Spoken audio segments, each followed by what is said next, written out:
Estudo do Evangelho de Jesus, o livro de Mateus. Estamos no capítulo 13 de Mateus. Tendo Jesus saído de casa naquele dia, estava assentado junto ao mar. E ajuntou-se muita gente ao pé dele, de sorte que, entrando num barco, se assentou e toda a multidão estava em pé na praia. Jesus sempre está à borda do mar, o mar da vida, o mar das possibilidades.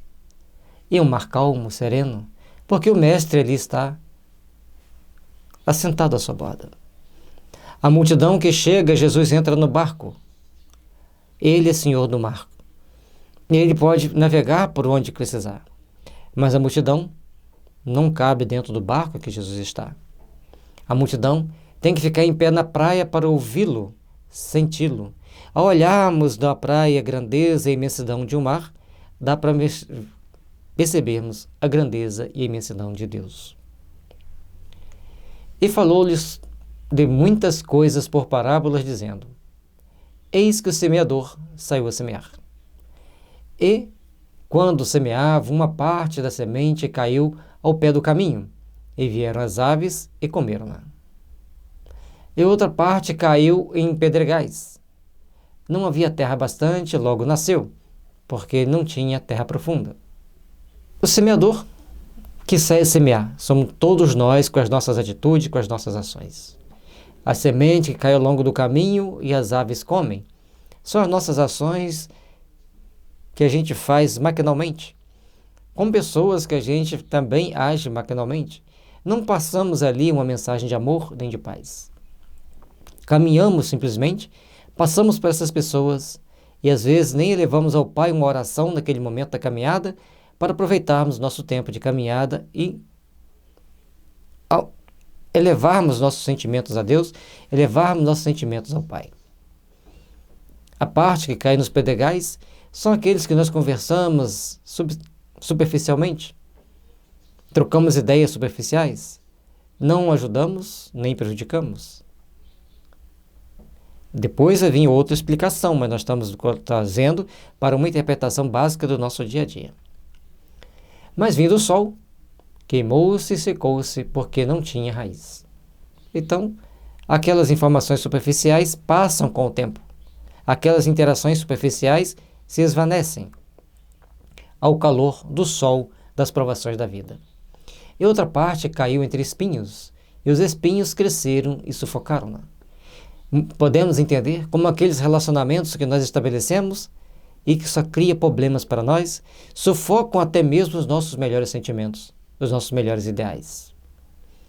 E outra parte caiu em boa terra e deu fruto. Um a 100, outro a 60 e outro a 30. Ou seja, deu muitos frutos, mas de acordo com a qualidade do solo nas mais variadas dimensões que a semente foi jogada. Aí são aqueles relacionamentos de mais profundidade, onde nós trocamos impressões, afetos. Não estou falando de afetos físicos de conotação sensual. Eu estou falando dos afetos de alma para alma, de pessoas que procuram crescer, que procuram engrandecer-se e elevar-se para as esferas sublimes. Então, nós vamos produzir frutos. Nós vamos ter um vínculo forte de amizade que em séculos para frente nos encontraremos dentro desse ciclo de amizade e estaremos produzindo. Sempre produzindo mais em cada um, produzindo alguma coisa boa que nos dará recompensa no futuro. Quem tem ouvidos para ouvir, que ouça. Bom, essa é uma interpretação que nós podemos dar, porque a interpretação não é fixa. Agora, Jesus vem trazer esclarecimento. E acercando-se deles, os discípulos disseram-lhes: Por que eles falam por parábolas? E ele respondendo disse-lhes: Porque a vós é dado conhecer os mistérios do reino dos céus, mas a eles não lhes é dado. Bom, Jesus não estava discriminando a multidão. Ele reconhecia que a multidão não tinha as informações, não tinha a preparação. Eles às vezes conviviam com Jesus uma vez por semana, uma vez por mês, de acordo com a distância e a cidade onde Jesus estava. Mas os discípulos conviviam plenamente todos os dias. Então ele poderia explicar muitas coisas que ficaria fácil para eles entender as parábolas. E assim, a vida muitas das vezes nos falam por parábolas, e nós temos que entender, decifrar a mensagem para não cairmos nos erros de deixar as nossas mudas terras secarem ao calor do sol ou as intempéries do momento. Porque aquele que tem, se dará, e terá em abundância, mas aquele que não tem, até aquilo que tem, lhe será tirado. Complicou as coisas, né? Então, aquilo que nós temos, quanto mais nós temos, mais nós teremos, e aquele que não tem será retirado. Vou dar um exemplo. Você precisa de montar uma empresa, já que a gente gosta de raciocinar com coisas materiais, e uma pessoa tem lá 100 mil reais, e o outro tem 10 mil. Para construir a mesma empresa, eles querem construir. Para construir a empresa, custa 50 mil. Então, ele constrói com 50 mil e com 50 ele tem capital de giro para impulsionar a empresa. O outro que tem 10 mil tem que pegar emprestado. Ele vai ter que trabalhar muito para poder produzir a mesma coisa que o outro. E na concorrência, o outro que já tem folga, pode fazer melhor preço e supera aquele que tem menos. Então, nós temos que saber nos portar com aquilo que nós temos. A quantidade que nós temos é a quantidade que investiremos. Existem as ousadias. Nós estamos falando do ponto de vista espiritual. Então, temos que ter a presciência do que vamos fazer, do que temos para gastar e para assim poder crescer devagar e sempre dentro das nossas possibilidades. Uma pessoa monta um mercadinho, o outro monta um grande supermercado. Quem vai vender mais? Quem tiver o melhor preço. Quem tiver o melhor atendimento, principalmente. Portanto, vamos começar a fazer uma retrospectiva maior sobre a nossa conduta, sobre a nossa postura, para conquistarmos a nós mesmos e edificarmos as forças do bem. Falar por parábolas? Por quê? E por que tira de quem não tem? Porque se você não trabalhar muito para pagar o financiamento, vai ser tirado aquilo que você tem. E aí, cumpre a justiça divina de um lado e cria uma brecha para outros terem que pagar a justiça divina do outro lado. Porque tudo gera dívida ou benefício, de acordo com o que você age. Vamos lá. Por isso, lhes falo por parábolas, porque eles vendo, não veem, e ouvindo, não ouvem, nem compreendem. E nele se cumpre a profecia de Isaías, que diz: ouvindo ouvireis, mas não compreendereis, e vendo vereis, mas não percebereis. E exatamente isso que aconteceu. Eles viram, ouviram, não compreenderam, não aceitaram plenamente, não vivenciaram plenamente, e o Mestre foi crucificado, ainda por muitos desses beneficiados o aclamarem e pedirem que Jesus fosse crucificado. Ali poderiam pedir por dois motivos. Um, para ver Jesus dando um show de fenômenos, se libertando do jugo daquelas pessoas. E outro, para testá-lo. Já que ele é filho de Deus, o que ele vai fazer? Ele vai sair ileso dessa situação? Ele não é tão poderoso? Mas vem a terceira. Não estudaram o Evangelho, o Antigo Testamento como deveriam, porque se tivessem estudado, saberia que Jesus não ia enfrentar o mundo, mas ele iria conquistar o mundo, que é diferente. Porque o coração deste povo está endurecido, e ouvindo de mau grado com seus ouvidos, e fechou os olhos, para que não veja com os olhos, e ouça com os ouvidos, e compreenda com o coração, e se converta e os cure. Para que Jesus curasse a alma daquelas pessoas, eles tinham que abrir a janelinha para que os pombos pudessem sair. Certo? Os pombos são os bons sentimentos. Mas eles preferiram ficar cultivando ainda em seu íntimo as pombas e os corvos. Em um dado momento eram pombas mansas e dóceis, e em outro momento tornavam-se corvos rapazes, corvos violentos, maus, prontos a devorar qualquer um que estivesse pelo caminho, segundo os seus interesses. Portanto, precisamos abrir os olhos para ver, os ouvidos para ouvir, e o coração para compreender, e assim sermos convertidos ao bem. Ainda é uma luta muito grande, porque nós pensamos, nós sentimos, mas as nossas emoções nos levam por caminhos tortuosos. E nesses momentos dos caminhos tortuosos, nós passamos, então, por situações necessárias à reparação, mas perigosas de vivenciarmos, porque cada uma delas traz para nós uma lição. E a lição pode ser amarga como fel, ou doce como mel, de acordo com aquilo que nós estivermos sintonizando e fazendo, o mal ou o bem.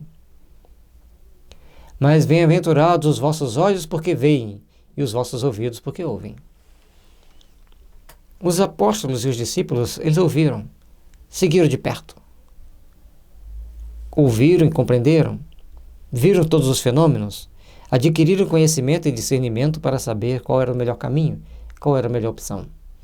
Mas o povo nem dava tempo de fazer tudo isso. Então eles tinham que ser dosadas informações para eles, e essa dose, na medida certa, é o que Jesus sabia dar, contando uma parábola para que eles pudessem pensar, meditar e refletirem na grandeza do Pai. Porque em verdade vos digo que muitos profetas e justos desejaram ver o que vós vedes e não viram, e ouvir o que vós ouvis e não ouviram. E escutai vós, pois, a parábola do semeador. E aí, Jesus já mostra que os antigos profetas gostariam de estar ali com ele. Gostariam de estar vendo, ouvindo, sentindo e entendendo tudo aquilo que acontecia, tudo aquilo que se passava. Mas no tempo deles, só tiveram por fonte de vida a esperança. E a esperança e passar a mensagem de que ele viria saciar a fome e a sede de todos aqueles espíritos. E certamente que muitos dos profetas estavam lá reencarnados, porque nenhum deles queriam perder a oportunidade de conviver com Jesus. E escutai vós, pois, a parábola do semeador. Ouvindo alguém a palavra do reino e não a entendendo, vem o maligno e arrebata o que foi semeado em seu coração, e este é o que foi semeado ao pé do caminho. Então, todas as vezes que a palavra de Deus é ouvida e não é sentida, apenas estamos de passagem. Entramos no templo religioso naquele momento, ouvimos, sentimos muito bem, saímos dali e esquecemos. Então, não tem profundidade, não tem segurança. Está ao longo do caminho. Passei, entrei, ouvi, saí e segui meu caminho. Porém, o que foi semeado em pedregais é o que ouve a palavra e logo recebe com alegria. Então a pessoa chega, entra no templo, ouve a palavra e sai dali querendo pregar para todo mundo, mas não tem raiz em si mesmo. Antes é de pouca duração. E chegada a angústia e a perseguição por causa da palavra, logo se ofende. E se alguém fala, mas por que você está falando isso? Por que você está explicando isso? Ele já desiste e sai. Não deixa aquela palavra continuar viva, continuar dando os frutos, não persevera. E o que foi semeado entre os espinhos é o que ouve a palavra, mas o cuidado deste mundo e a sedução das riquezas sufocam a palavra e fica infrutífera. Aquelas pessoas que entram no templo, ouvem, acham maravilhosamente boa, mas ao sair dali tem a preocupação de ir ao banco, de ligar para um cliente, de atender outro cliente, e assim vai passando o tempo e ele esquece de voltar ao templo. Esquece de abrir o coração para buscar aqueles ensinamentos, até mesmo no seu dia a dia. Mas o que foi semeado em terra é o que ouve e compreende a palavra, e dá fruto. E um produz 100, outro 60 e outro 30. Por que essa árvore dá fruto naquele que cai no terreno fértil? Porque ele já tem a predisposição de fazer o bem, já tem a predisposição de ajudar, já tem a predisposição de colaborar. Outra palavra lhe propôs dizendo: o reino dos céus é semelhante a um grão de mostarda, que um homem, pegando dele, semeou no seu campo. O grão de mostarda é o tamanho da cabeça de um alfinete. Mas você semear no seu campo, no mínimo você vai ter um pé de mostarda, que vai ter muitas outras sementes, desde que você cuida dela. Vamos lá. O qual realmente é menor de todas as sementes, mas crescendo é a maior das plantas, e faz-se uma árvore, de sorte que vêm as aves do céu esse aninho nos seus ramos.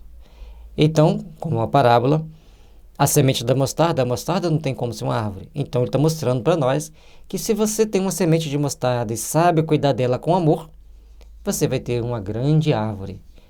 A grande árvore da vida. É aquele momento mágico, né? Você ter uma grande árvore e essa árvore vai acolher os pássaros dos céus que se aninham nela. Quanto você tem essa semente de mostarda do amor e da fé no seu coração, o seu coração se torna uma grande árvore, a irradiar a energia do amor, congregando muitos para se aninharem nele, ou seja, encontrarem a paz, encontrar a harmonia e a fraternidade. Encontrarem a luz que vai lhes dar caminhos para a redenção, para a continuidade do amor e da paz em suas almas. Outra parábola lhe disse: o reino dos céus é semelhante ao fermento que uma mulher toma e introduz em 3 medidas de farinha até que tudo seja levedado. Aí vem a questão do fermento. Aquela porção de fermento, a mulher toma e coloca em 3 medidas de farinha. A quantidade de fermento, às vezes, é uma colher. E as 3 medidas, às vezes, são 3 xícaras, por exemplo. E aí você vai levedar aquela massa para transformar aquele material bruto ao calor do fogo em um alimento que vai matar a fome. Então, nós, ao recebermos esse fermento divino, nós temos que saber angariar os ingredientes necessários a produzir o pão da vida. O calor imanente das nossas ações, a de superação das adversidades do nosso sofrimento, construirmos então as realizações do sublime amor, da sublime paz para a nossa existência. Tudo isso disse Jesus por parábolas, à multidão, e nada lhes falava sem parábolas. E a vida é uma grande parábola. Nós vamos construindo as nossas parábolas da vida a todo momento. Às vezes queremos conquistar multidões e não conseguimos nem conquistar a nós mesmos. E quando conquistamos a nós mesmos, ficamos isolados no meio da multidão. Os paradoxos da vida, da superação de nós mesmos em prol da vida, em prol das realizações sublimes do amor. Para que se cumprisse o que fora dito pelo profeta, que disse: abrirei em parábolas a boca, publicarei coisas ocultas desde a criação do mundo. Então, os profetas já tinham dito que o Filho do Homem, Jesus, o Messias, o Salvador da humanidade, ele falaria, e tudo estaria oculto, como tudo desde a criação do mundo. E também, todas aquelas informações estariam nas entrelinhas, para que a humanidade pudesse, com o tempo, aperfeiçoando-se, descobrir cada passagem, cada detalhe e cada ensinamento. Porque nem todos aqueles ensinamentos tinham detalhes ocultos, subliminares, desde a criação do mundo. Meu pai cria a todo momento, e eu também. Na casa de meu pai há muitas moradas, levando-nos a refletir na grandeza de Deus, na grandeza do universo. Então, tendo despedido a multidão, foi Jesus para casa. E chegaram ao pé dele e os seus discípulos, dizendo: explica-nos a parábola do joio do campo. E ele, respondendo, disse: o que semeia boa semente é o Filho do Homem. No campo é o mundo. A boa semente são os filhos do reino, e o joio são os filhos do maligno. Quando semeia-se o trigo e deixa que o trigo e o joio crescem juntos, vai criando ali as condições para definição. Não dá para arrancar o joio do meio do trigo, senão você vai estragar o trigal. Depois, no final, na separação final, aí sim, o joio vai ser queimado, vai ser jogado fora. Por isso, a necessidade de nós aprendermos a construir o nosso mundo íntimo nas fortalezas do amor, para sermos a boa semente, para sermos os filhos do reino, sermos aqueles que já compreendem as forças do bem, já sintonizamos com as forças do bem e começamos a agir para que o bem estabeleça e aconteça na nossa existência, aconteça na nossa vida. Por outro lado, aqueles que ainda não conseguem compreender o Evangelho, não conseguem produzir o pão da vida, são como o joio. Ou seja, é aquilo que atrapalha a colheita. São filhos do maligno? O que quer dizer isso? Estão sintonizados ainda com seus conflitos, com as suas trevas interiores, com os seus maus sentimentos. Mas um dia, a misericórdia divina os despertará para as realidades sublimes do excelso amor. Mas para isso, terão que passar pelo fogo das várias reencarnações provatórias, até que receba a sua carta de libertação com a consciência tranquila. Já os filhos do reino reencarnam em condições especiais para ajudar a humanidade dentro das missões que lhes são dadas, cada um a seu turno, no posto que lhe é oferecido.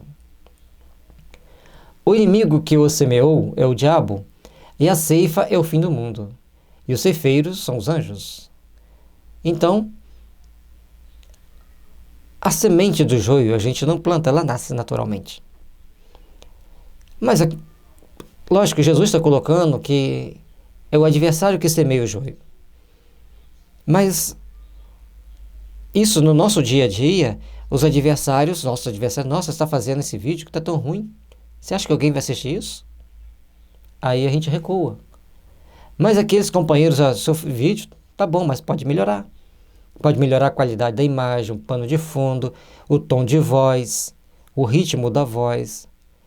Refletir um pouco mais, fazer mais comentários mais longos. Então o amigo, ele vai querer que a gente cresça. O adversário quer dar uma rasteira. Nós temos que saber tirar as boas lições dos adversários. Então, procurar construir para que a paz esteja em nossa caminhada. A ceifa é o fim do mundo. Que fim do mundo? O fim das provas e expiações para entrarmos na regeneração. Nesse momento, os anjos do Senhor vêm separar os bons dos maus, como ele vai citar lá em Mateus 25. Então, o que os bons têm que fazer? Ou seja, temos que estar sempre nos preparando ao longo da caminhada para estarmos entre os bons, aqueles que sintonizam com os anjos, para sermos coletados, para estarmos na terra regenerada. Assim como o joio é colhido e queimado no fogo, assim será a consumação deste mundo. E aí nós vamos ver vulcões, enchentes, secas, doenças, transformando a humanidade. Cada um segundo a sua necessidade, passando pelas provas, pelas expiações, compatíveis com a sua necessidade evolutiva, para que ele chegue à perfeição. Para que ele consiga eliminar de si determinados comezinhos, determinadas situações, e cresça para Deus, e restabeleça os bons sentimentos nas nossas almas. Mandará o Filho do Homem, os seus anjos, e eles colherão do seu reino tudo o que causa escândalo, e os que cometem iniquidade. Quando Jesus fala que vai mandar seus anjos para colher os que causam escândalo e cometem iniquidade, ele começa a fazer ali uma separação. Não cabe a nós julgar. Mas saberemos que aqueles que estão criando escândalo e cometendo iniquidade, eles arcarão com as consequências dos seus atos e serão colhidos pelas injunções do momento e terão que seguir para a reparação dos seus erros, para a edificação do Evangelho em outras situações e outras oportunidades. Procuremos, pois, então, sermos aquele instrumento do bem. Procuremos, pois, então, não sermos instrumento de escândalo, fugirmos do escândalo. Porque por mais que cometa-se escândalo, é necessário que os escândalos venham, mas ai daquele que comete os escândalos, ou por quem o escândalo vier. Fiquemos atentos, fiquemos vigilantes, para prosseguirmos amando e respeitando na construção de um mundo melhor. E lançá-losão na fornalha de fogo, ali haverá pranto e ranger de dentes. Então os justos resplandecerão como o sol no reino do seu Pai. Quem tem ouvidos para ouvir, que ouça. Os justos resplandecerão como o sol, porque a alma do justo se ilumina, a alma do justo se torna purificada, se torna melhor. E aqueles que não fazem o bem, aqueles que estão tomando atitudes controversas, queimam e rangem os dentes. Mas em que sentido? No sentido do sofrimento, no sentido da dor, no sentido da doença, no sentido das escassez. de ser colocado para reencarnar no local mais apropriado à sua necessidade evolutiva, para passar pelos sofrimentos compatíveis com a sua redenção. Por isso, todos nós vamos passar por processos de entendimento, processos de maturação das ideias, para tomarmos consciência do nosso ser e podermos saber ouvir a voz do Pai. Também o reino dos céus é semelhante a um tesouro escondido num campo que um homem achou e escondeu. E pelo gozo dele vai e vende tudo quanto tem e compra aquele campo. Veja bem, a pessoa achou um tesouro num campo, mas ele tem bastante propriedades, ele vende tudo aquilo, volta, compra aquele campo. E aí ele tem aquele tesouro para ele. O que Jesus está querendo dizer? Quando nós achamos o reino dos céus, nós abandonamos tudo aquilo que não faz parte do reino dos céus para buscarmos o que verdadeiramente faz parte do reino dos céus. Tomar posse do campo, tomar posse do reino divino, tomar posse dos bons sentimentos e fazer que eles imperem na nossa vida, que governem nossa vida e que nos impulsionem para as grandes jornadas evolutivas. Outro sim, o reino dos céus é semelhante ao homem negociante que busca boas pérolas. E, encontrando uma pérola de grande valor, vendeu tudo quanto tinha e comprou-a. Buscar boas pérolas. Uma pérola perfeita e muito valiosa. Encontrá-la é raro. E aquela pessoa que trabalha no comércio, ele tem o faro do saber o valor que tem. E quando você encontra essa pérola valiosa, você vai se desfazer das coisas que você tinha para ficar com essa pérola que vale mais. Para que um comerciante quer ficar com uma pérola, vender tudo para ficar com aquela pérola que vale mais? Logicamente que ele quer comercializar com ela e fazer produzir mais riquezas. Então, encontrar o reino dos céus é produzir as riquezas da pureza de uma pérola valiosa. É produzir os bons sentimentos, a compaixão, a fraternidade no mais alto grau. Procuremos, assim, trabalhar intimamente para fazermos esse bem. Igualmente, o reino dos céus é semelhante a uma rede lançada ao mar e que apanha toda a qualidade de peixes. Lançar uma rede e pegar toda a qualidade de peixe. Porque quando nós conquistamos o reino dos céus, nós nos tornamos pescadores de almas. Tanto almas desencarnadas que vêm até nós para serem esclarecidas, sorver desse hálito divino que já exalamos, ou de pessoas que vêm à busca do sentimento de amor, do sentimento de paz, numa palavra de consolo. Vem, sigam-me, e eu vos tornarei pescadores de homens. Estando cheia, puxam-na para a praia e assentam-se e apanham para os cestos os bons, os ruins, porém, lança fora. Aí é o momento de nós sabermos selecionar nossas amizades, sabermos selecionar as pessoas que convivem conosco, sabermos selecionar aqueles que caminham ao nosso redor. Tem pessoas que é bom e agradável estar com eles, outros nós devemos deixar um pouco de lado, outros nós devemos cativar e cultivar mais a amizade. Agora, para todos, é nossa obrigação como cristão orarmos. Assim será a consumação dos séculos. Virão os anjos e separarão os maus dentre os justos. Os bons peixes, aqueles mais úteis, saberemos aproveitá-los, saberemos colocá-los em nosso coração para fazer valer a pescaria. Aqueles que estão pequenos, aqueles que não são de boa qualidade, que não têm muito valor de venda, deixemos-los. Ou seja, quem estiver com alta qualificação no coração, acende-se para Deus. Quem não tiver com essa qualidade, arca com as consequências das suas iniquidades e vai procurar, então, reencarnações reparadoras em local apropriado ao seu reajuste psíquico frente às leis divinas.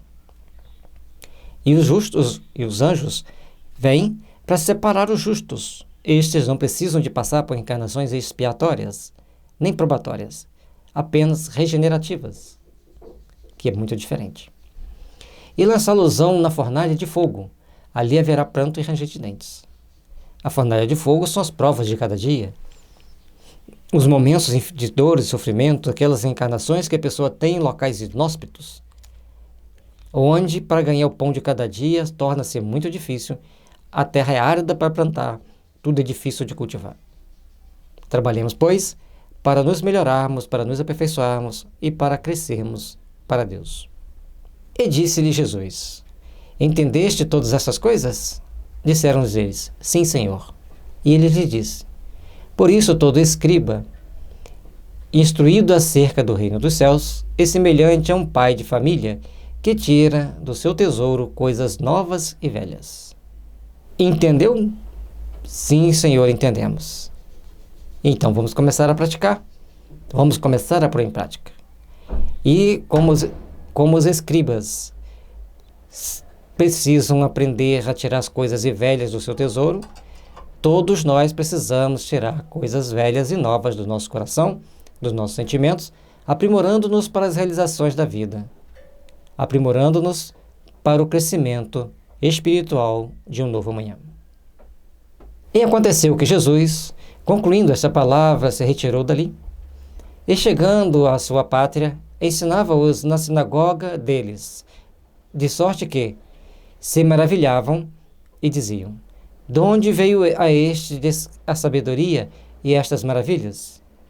Então, em todos os momentos, todos nós passamos pelas mais diferentes experiências. Então, em todos os momentos, todos nós passamos pelas mais variadas situações.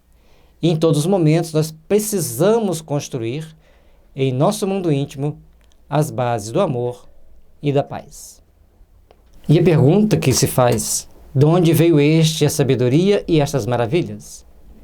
Por isso que ele diz que ninguém é profeta em sua terra natal.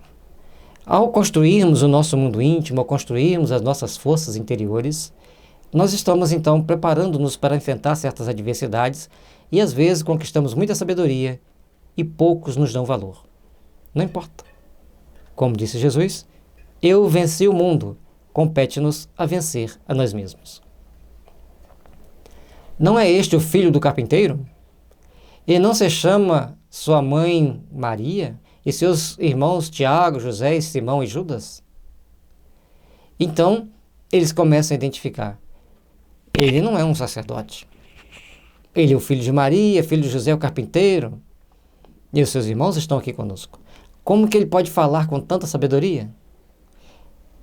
E ao invés de ficar assim, poxa, como é que ele cresceu, como que ele aprendeu, normalmente não o querem. E não estão entre nós todas as suas irmãs? De onde lhe veio, pois, tudo isso? Se ele não estudou, se ele não se formou, sempre as mesmas perguntas, o mesmo comezinho de sempre, as mesmas perguntas de sempre, principalmente quando a pessoa é pobre, não tem muitos haveres financeiros. Escandalizavam-se dele. Jesus, porém, lhes disse: Não há profeta sem honra, a não ser na sua pátria e na sua casa. Ele não fez ali muitas maravilhas por causa da incredulidade deles. Estavam duvidando que ele pudesse fazer alguma coisa, porque ele estava na sua terra, todos o conheciam, todos sabiam que ele era, e como podemos esperar que ele faça algo mais? Como podemos esperar que ele faça maravilha se ele é daqui da terra, filho de José e de Maria? Mas ele ensinou. E diz que ele só não tem honra na terra do próprio profeta. Os outros, os demais, o reverenciam e aceitam. E assim, concluímos mais esse capítulo de Mateus, procurando esclarecer o Evangelho de Jesus, principalmente para nós mesmos, fazendo essas reflexões, para que as luzes divinas venham em nosso caminho, venham nos iluminar e nos fortalecer. Que possamos ser úteis na seara do amor, que possamos ser construtivos das forças do bem. Luz e paz, que Jesus esteja sempre nos abençoando e nos iluminando.